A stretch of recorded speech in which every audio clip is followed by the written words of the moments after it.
Bueno, soy Natalia Caniguán Velarde, soy, como siempre digo, champurria y guarriache. Soy de esa generación que mi abuelo tuvo que emigrar de la Araucanía a Santiago en los años 50. Por lo tanto, mi papá nace en Santiago y yo también nazco en Santiago, en Pudahuel específicamente, lugar donde vivía hasta más o menos los 15 años. Ya después nos cambiamos de lugar, nos vinimos a Santiago Centro. Y bueno, estudié antropología aquí en Santiago, hice toda mi vida siempre acá, estudié en la Academia de Humanismo Cristiano. Y terminando mi carrera, en 2005, en mi proceso de práctica, me fui a Puerto Saavedra, lugar de donde había salido mi abuelo, entonces era casi como volver al inicio. Y lugar después donde me quedé más de 8 años viviendo, ahí fue una etnografía y una vida un poco larga en ese lugar. Y actualmente estoy en Temuco, ya llevo 3 años viviendo en Temuco más o menos, y trabajando en la Universidad de la Frontera, en el Instituto de Estudios Indígenas e Interculturales. Sí, mi familia, la verdad es pequeña, no somos una familia numerosa, pero los Caniguán viven efectivamente en Saavedra, en el territorio de Huincul, que está como, por así decirlo, arriba del pueblo, lugar que hoy, bueno, con alta pérdida de tierra, porque precisamente creció el pueblo en lo que eran las tierras de mi familia, entonces ahí todavía quedamos algunos caniguanes por allá, aunque la verdad la mayoría migró y están en Santiago, como suele pasar. Bueno, yo cuando me voy el 2005 me voy a trabajar en una etnografía de Puerto Saavedra, pero con el matiz de que o estaba en el municipio un alcalde mapuche. Saavedra es comuna desde 1920 aproximadamente, y recién en el 2000 se había elegido el primer alcalde mapuche. Entonces yo me fui en 2005, donde estaba recién asumiendo el segundo, por así decirlo, y el foco de mi etnografía en ese entonces, bueno, si bien era entender lo que pasaba en toda la localidad, fue tomando rumbo por el tema de que hubiese un alcalde mapuche, tema que después tomó en mi tesis de pregrado, para lo que también estuve un año trabajando más en Saavedra. Y ya después me fui metiendo al tema de los alcaldes, porque a raíz de eso bueno, habíamos también un equipo de colegas, de estudiantes que estaban trabajando en otros municipios con alcaldes mapuche, estaban en Cholchol, estaban en Alto Biobío, entonces también íbamos viendo las situaciones comparadas, entonces ahí ya me fui quedando en lo que es, por una parte, gobiernos locales, alcaldes mapuche, y ya después también polarizando un poco a antropología del Estado, un poco más a esta idea de realmente las instituciones y cómo se trabaja sobre todo el tema indígena en la región de la Araucanía. El primer matiz que uno observa cuando hay alcaldes mapuche es a nivel de autoestima, podríamos decir, de subjetividad. Uno nota en la población que cuando asume un alcalde mapuche hay un reconocimiento, es un decir, llegamos nosotros a una instancia de poder local, como decía Saavedra, por ejemplo, que desde 1920 era municipio, nunca había tenido un alcalde mapuche, había habido hasta alcaldes de ascendencia alemana, pero nunca un mapuche, a pesar de ser los mapuches del 60 o 70% de la población. Entonces ese sí es un primer impacto, y que inclusive sobrepasa la tendencia política que puede tener el alcalde, su gestión inclusive, o sea, hay un reconocimiento de un par usando este espacio de poder, por lo tanto ya es una carga subjetiva y de autoestima hacia la población de ocupar nuevos espacios que no eran utilizados. Ya después la gestión uno puede ver matices, hay alcaldes que sí dan una impronta mucho mayor hacia poner temas desde el pueblo mapuche o desde la interculturalidad, y otros que quizás un poco menos, que también tiene que ir vinculado un poco a lo que es su trayectoria dirigencial o política, o cómo llegaron también a estos cargos de poder, porque eso también marca la impronta que le van a dar a su municipio, pero sí marca un quiebre en la asunción de alcaldes mapuche en territorio mapuche. Ahí hay un juego bien interesante entre los partidos políticos y los alcaldes mapuche. Yo siempre he visto es como una estrategia, pero de ambos lados, porque a veces se dice, no, los partidos políticos utilizan a los alcaldes o a los candidatos mapuches, pero yo también veo que desde los alcaldes o los candidatos también hay un uso de los partidos políticos, entonces en ese sentido uno observa muchas veces mucha estrategia de que en una campaña se va por un partido, en la siguiente se va por otro, porque finalmente quien da el cupo, porque el fin es llegar, en este caso, a la alcaldía, al gobierno local. El fin no es la militancia en el partido, entonces también pasa que, claro, se firma o se va en un cupo de un partido, pero sin embargo después en la gestión no se siguen los lineamientos necesariamente de ese partido. Por eso yo digo que es un uso de ambos lados, porque obviamente también el partido político ofrece cupos porque le interesa también tener mayor cantidad de presencia a nivel de país, en ciertos sectores, entonces hay un uso mutuo de tanto el partido político desde los candidatos, de los candidatos hacia los partidos.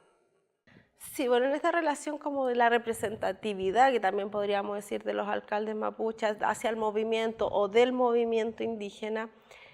pasa también por un lado por los perfiles. Ahora, no se puede desconocer la impronta que generan como figura política. Entonces, sí o sí, si hoy en día habla un alcalde mapuche, va a ser una opinión que emana desde el mundo mapuche, o sea, va a ser validada como tal. Eso por un lado. Y por otro lado, en esa relación con los movimientos, la verdad es que ahí a veces es más compleja, porque efectivamente ellos no son voceros de movimiento,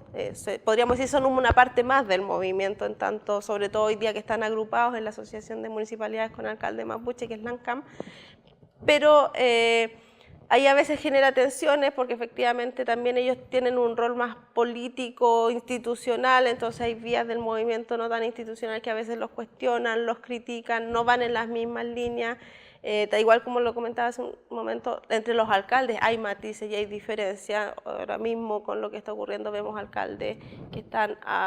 exigiendo, por ejemplo, la salida del comando jungla o haciendo declaraciones en el tenor político que requiere esta solución, otros que matizan un poco más o que son más aliados, en este caso del gobierno de turno, entonces también eso genera matices y un poco de tensiones, pero también tiene que ver con entender que finalmente ellos son figuras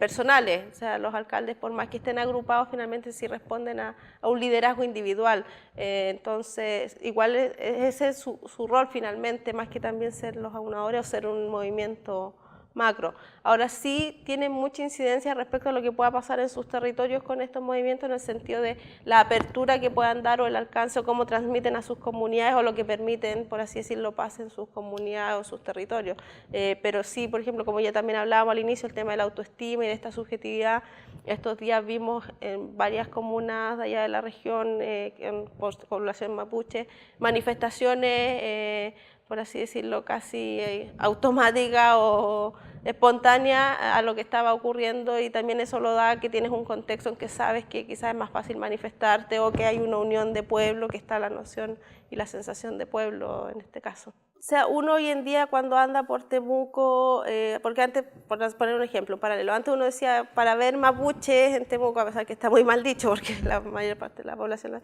era como anda a la Feria Pinto, porque ahí vas a encontrar a las papás con su vestimenta tradicional y era como el lugar de los mapuches. Hoy en día tú ves jóvenes que van con su vestimenta tradicional por las calles, en las universidades, van a rendir sus exámenes de grado, que quizás son unos elementos simbólicos, pero la verdad es que Temuco es una ciudad bastante racista y discriminadora, entonces no es menor salir a tu calle con tu vestimenta o andar diciendo yo soy mapuche, porque tú sabes que igual hay una respuesta y una carga. O sea, yo alguna vez, un tema súper como cotidiano, estaba en Temuco esperando el bus rural cuando yo vivía en Puerto Saavedra y pasa de repente una camioneta por fuera de este paradero y grita chao pobres indios, ¿cachai? Así como, en clara alusión a que los que estábamos esperando el bus claramente teníamos que ser mapuche y por además estábamos esperando un bus, entonces, y eso tú lo vivías en Temuco cotidianamente, entonces se nota el cambio en los jóvenes que están promoviendo, por ejemplo, cursos de Mapudungún y tienen más de 100 participantes en las tardes, después de las 7 de la tarde, o sea, hay un movimiento por resignificar, por revalorizar y por poner el tema mapuche que sea mucho más evidente. También ahí es complejo, sobre todo cuando se asume el primer mandato, por así decirlo, la primera persona que llega al municipio, porque se producen muchas tensiones y lo inicial, y que uno escucha, a mí me tocó verlo cuando estaba allá en las comunas, era ahora nos van a echar a los chilenos, ahora todo se va a ir para los campos, ahora todo va a ser para los mapuches y se van a olvidar de los chilenos, como que esperan una suerte de vendetta, por así decirlo, de la situación. Sin embargo, los alcaldes son conscientes de que son municipios finalmente interculturales,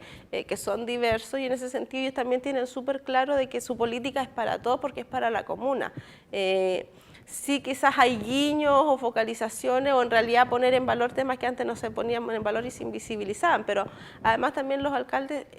tienen una tarea de administrar recursos, y en esa administración de recursos para temas a veces muy cotidianos como son caminos, ayudas sociales, y ahí es para toda la población, entonces no hay diferencia, no se da esa discriminación que se alega. Ahora, sí uno ve temor de parte de la población al inicio especialmente, y que se expresa, yo me recuerdo muy bien, en Saavedra,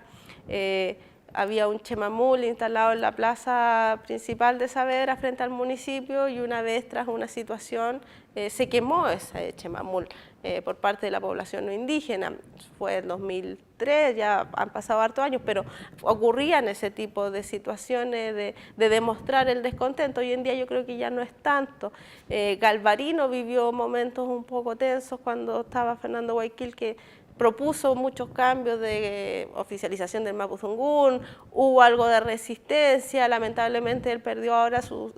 cuando fue a la reelección y el alcalde nuevo la verdad es que vetó y invisibilizó todo ese trabajo, entonces igual ahí uno se queda como también con tareas que no se logran resolver, pero sí genera extensión y controversia, pero tiene que ver mucho con el trato de cómo haga el alcalde, que finalmente sus políticas son para la comuna en general. Sí, mira, el Plan Araucanía tiene... Yo creo que va a continuar. ¿Y por qué veo que va a continuar? Porque en términos estrictos el Plan Araucanía es la ejecución del presupuesto regional. El Plan Araucanía, a diferencia de lo que han sido otros momentos, como si uno, por ejemplo, se va a cuando llegó Orígenes, que era mucha inversión de dinero, o cuando después se crean los PDTI, que es como una inversión extra de dinero, podríamos hablar en política indígena, en este caso el Plan Araucanía no considera una inyección externa de recursos, sino que más bien es el presupuesto regional que se debe ejecutar. Sí se va a aumentar algo el presupuesto regional, pero son obras que, por así decirlo, se tienen que hacer porque están sometidas a este presupuesto. Incluso si uno se va como a analizar el plan de impulso, hay plan impulso Araucanía, hay tareas como la construcción del mercado municipal de Temuco, que se quemó hace algunos años, el terminar el puente no es Cauca, este Tren Tren, que es bastante similar al caso de Cauca, el puente Tren Tren, que une Padre Las Casas con Temuco, que son obras de infraestructura y que se deben cumplir porque son parte de esa estructura. Entonces, eso va a seguir, yo lo veo. O sea, lo que es inversión tiene que continuar porque además quiere decir que la Intendencia está haciendo su trabajo. En el plano más político que tenía el Plan Impulso Araucanía, yo en este momento no sé cómo va a continuar, sinceramente. Lo veo una nebulosa, por así decirlo, en el sentido de que se habían estado haciendo esfuerzos de diálogo, se estaba llegando a ciertos sectores, porque también hay que reconocer que no se estaba hablando con todos, ni era un diálogo con todos. También siempre el gobierno dejó claro que iba a dialogar con los que estuvieran a favor de dialogar y no con ciertos grupos, especialmente con los que ellos llaman violentistas, especialmente la CAM. Pero hoy en día no sé qué va a pasar con ese diálogo y no sé qué tan avanzado había estado el diálogo como para ver por así decirlo, la profundidad que se logró, porque efectivamente varios hemos visto a Moreno en la región, pero te lo encuentras una vez, es una reunión de unos minutos, pero si no hay continuidad tampoco hay profundidad como para decir, no, ese diálogo estaba prosperando, va a seguir. Entonces yo en este momento sí veo que estamos en un punto de inflexión, en que yo creo que es casi un partir de foja cero en este trabajo más político, de comenzar a cimentar confianzas que las veo muy complejas, porque son confianzas que están constantemente destruidas, entonces no es como ya no importa, seguimos, no, o sea, yo creo que estamos efectivamente en un punto de inflexión y no sé hacia dónde va a caminar, porque además se acaba de nombrar un intendente que la verdad es desconocido para la región. El nombramiento fue ayer, bueno, yo estaba acá en Santiago, pero comunicándome con gente allá no sabemos quién es. Entonces también eso genera dudas sobre cuál entonces va a ser la vía política, si no sabemos quiénes están llegando a la región a trabajar este tema. La verdad, como te decía, este plan llegó muy ambiguo a la región. Incluso cuando se anuncia, cuando va el presidente Piñera a lanzarlo, hasta ese entonces ni siquiera teníamos el documento. El documento se conoció días después, que era bastante general, y hoy en día creo que están saliendo documentos con un poco más de contenido, pero siguen esta figura bien ambigua. Respecto a la consulta del Plan Impulso, efectivamente es complejo porque por un lado hay medidas del plan que deben ser consultadas inevitablemente. El plan en sí a uno le queda la duda en el sentido de que finalmente, como les decía hace un rato, es esta ejecución del presupuesto regional. Entonces, claro, si no tendríamos que irnos hacia atrás y cada año haber aprobado o llevar a consulta el presupuesto regional, entonces ahí cambia un poco. Pero de que hay medidas que deben ser consultadas es absolutamente claro. Están las propuestas de reconocimiento constitucional, están las propuestas del cambio, la modificación a la ley indígena, o sea, hay propuestas que son muy políticas y de contrapeso que deben ser consultadas. Quizás efectivamente estos recursos de protección que se presentan desde Concepción y Santiago no emanan quizás desde la Araucanía porque también hay un contexto de mucho descrédito de la consulta. Y un poco lo que uno conversa ya o lo que sale es, en realidad cuando algo llega a consulta es porque ya está listo para ser sancionado, entonces en realidad quizás hay ciertos elementos que es necesario trabajar previos a la consulta, especialmente en lo referido a la modificación a la ley indígena. La idea es que ni siquiera llegue a consulta, porque si llegase a consulta quiere decir que se va a modificar la ley, entonces es como que también está esa tensión frente a la consulta, que no es un instrumento ya muy validado hacia los pueblos en el sentido de que los resultados que se han obtenido en el último tiempo es que más bien terminan avalando la propuesta del gobierno. Entonces ahí, por eso quizás no se promueve tanto esta idea de consultar, porque se ve como que finalmente eso es garantizar que se generen los cambios.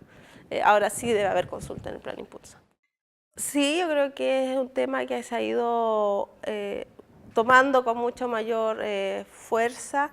Además, si uno lo lleva a temas más prácticos, hoy en día finalmente este conflicto que tenemos pasa por el control de los recursos, por el control del territorio, y eso finalmente son formas de autonomía. O sea, mientras las inversiones sigan siendo de extranjeros y no sean de las comunidades, para las comunidades, vamos a seguir teniendo tensión. O sea, mientras el dinero se lo lleven las forestales, el Plan Impulso está promoviendo la fruticultura, pero ¿quién va a hacer esa fruticultura? ¿Los extranjeros o inversores externos? Y eso, mientras siga estando fuera del control de las comunidades, mientras uno siga viendo cómo todo se va hacia afuera, por así decirlo, va a seguir esta tensión, y eso lo resuelve en formas de autonomía. El control territorial, el control económico, el desarrollo económico tiene que ser desde las comunidades y bajo su perspectiva de cómo quieren el desarrollo económico. Siempre volvemos como al constante tema de es que se les entregan tierras y no son productivas. Eso da lo mismo, si no son parte del proyecto de pueblo que uno puede tener o de territorio, y si las quiero las produzco, si no, no, porque ya pasa para ser mi decisión colectiva, y eso yo creo que cuesta más entenderlo desde las autoridades y desde el gobierno que desde el movimiento o desde la sociedad civil, y ahí genera mucha tensión. Pero efectivamente yo creo que el tema de autonomía y control territorial y control de recursos es el meollo finalmente de este asunto y de este mal llamado conflicto. A ver, hay un rechazo absoluto a la posibilidad de venta de tierras y que en ese sentido la ley se cambie, y por lo mismo en cierta medida el gobierno reculó en su iniciativa y ahora solo propuso el arrendamiento de tierras a 20 años. Si uno se va a ver la letra chica, por así decirlo, de este arrendamiento de tierra, el Plan Impulso también por otra línea está promoviendo la reconversión económica por medio de la fruticultura. La fruticultura lo que también son proyectos de producción de frutales a 20 años. Entonces, claro, ¿por qué quiero arrendar la tierra a 20 años? Para que las empresas frutícolas se instalen en esas tierras y a ganar el arriendo. Entonces, finalmente volvemos a lo mismo. Estamos pensando en modificar una ley para seguir apoyando a la inversión externa y no a los territorios, y no que las comunidades definan si es su proyecto productivo o no, o qué quieren hacer con la tierra. Ha habido consenso en que no hay que modificar la ley indígena en lo que es protección de tierras. O sea, nosotros además como país tenemos una ley indígena que la verdad no garantiza grandes derechos, lamentablemente, pero al ser el único instrumento tenemos que sí, por supuesto, darle más fuerza, y en este sentido los derechos que sí garantiza son los derechos de la tierra. Por lo tanto, eso es absoluto en que no debe haber modificación y no deben ser tocados. O sea, si hay algo que no se puede cambiar de la ley indígena, son sus artículos referidos a tierra. Sí, mira, es complejo. Por una parte, yo creo que desde que llegó Jungla bajo este nombre, sin negar que previamente los otros gobiernos también tenían alto contingente policial, podríamos decir que uno estaba como a la espera de que algo sucediera. O sea, lamentable, suena súper feo y en realidad, pero estaba el ambiente, uno escuchaba de allanamientos constantes, de detenciones, uno va a Ercilla y ve policía en todas partes, así como en Tirúa y en otros territorios, que es bastante fuerte, la verdad. El problema es que lo hemos ido naturalizando, y eso igual yo creo que tenemos que empezar a cuestionarnos. Y la muerte de Camilo tiene varios temas, en el sentido de que por una parte, bueno, efectivamente no había un contexto que es como a lo que ahora se apela, no estaban en un enfrentamiento, no estaba ocurriendo nada, sino que entra la policía a matar. Segundo, Camilo viene de una familia reconocida, que es la familia del Lonco Catrillanca, que también le da un plus a esta situación. O sea, es una familia reconocida culturalmente, socialmente, políticamente dentro del mundo mapuche. Camilo había sido también parte de la Alianza Territorial Mapuche, por lo tanto también tenía participación, era un dirigente conocido. Entonces eso también va como sumando a a este ambiente de qué ocurrió, de buscar esclarecer y de sobre todo lo que se ha dicho, buscar responsabilidades políticas. Si bien se han dado quizás pasos con estas destituciones de carabineros, que también responden a que se vieron encerrados en esta situación de las cámaras y la pérdida de la tarjeta, pero acá hay responsabilidades políticas y finalmente el entender que este mal llamado conflicto no se va a solucionar tampoco con represión, o sea, que por favor a ver si alguien al fin se da cuenta de que no es la vía, sino que finalmente solo va a traer más violencia. Hoy día la región está sumamente tensa en ese sentido, está súper polarizado porque es como o estás a favor de los mapuches o de los no mapuches, como que no puede haber un punto intermedio, entonces es complejo en realidad estar hoy día allá como a nivel de emotividad, de subjetividad, porque se siente esa tensión de que hay injusticia, pero que uno queda como amarrado en qué hago, o sea, porque también uno se empieza a cuestionar, sobre todo desde el rol de uno de la universidad en este caso, es como, pero ¿cómo puedo también aportar a avanzar en esto? Porque como estamos ahora, sinceramente no es para construir nada, o sea, los días nos pasaba con la noticia de Teodoro Schmidt, de un supuesto quema en un templo y una persona muerta, entonces era como, pero es que ahora todo se está prestando para malos entendidos, para tergiversación, entonces también empiezan las confianzas, que hablo, que no hablo, que a quién le creo, a quién no le creo, y eso la verdad no nos hace nada de bien como sociedad en estos momentos allá a la Araucanía. Yo creo que va a ser un llamado al movimiento precisamente a la necesidad de quizás conversar y ver la estrategia también como pueblo. Yo creo que, porque claro, lo que habíamos visto un poco por el Plan Impulsa es que algunos se estaban acercando a negociar, otros se mantenían fuera, pero cada uno como por su línea, dentro de esta diversidad que es propia al pueblo mapuche y que lo caracteriza. Pero yo creo que esto sí va a marcar un punto de inflexión en el sentido de que va a ser necesario sentarse a ver cómo se va a seguir, si se va a seguir dialogando, si no, si se va a tomar este plan impulso, si se van a poner condiciones propias desde el movimiento, desde el pueblo mapuche. Ahora es complejo porque va a seguir, por supuesto, esta diversidad de liderazgo y de posturas. O sea, no es que a partir de esto vamos a tener se va a enarbolar una figura, no lo creo. Yo creo que vamos a ir con la diversidad que ha habido siempre, pero sí yo creo que va a ser un llamado al menos sentarnos, reflexionar y ver cómo va a continuar también desde el pueblo mapuche, en este caso, esta situación, así como lo está haciendo un poco el gobierno supuestamente. Lo que nos falta es reconocernos y conocernos, nos falta entendernos, vivimos muy polarizados, vivimos sin, como decía, conocer al otro. Me tocó en estas actividades que se han ido organizando conocer gente que me decía, yo nací y me crié aquí en la región y nunca había visto un mapuche. O sea, yo es como,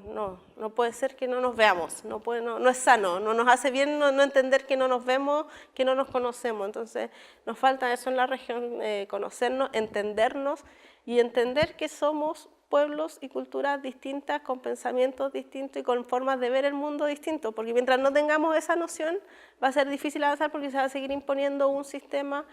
sobre el otro. Entonces el tema principal es tenemos que conocernos, y a pesar de que uno diga, pues si la Araucanía es multicultural por naturaleza, pero lamentablemente nos quedamos en esa multiculturalidad, pero no avanzamos en la interculturalidad, a conocernos y a romper las brechas que nos separan.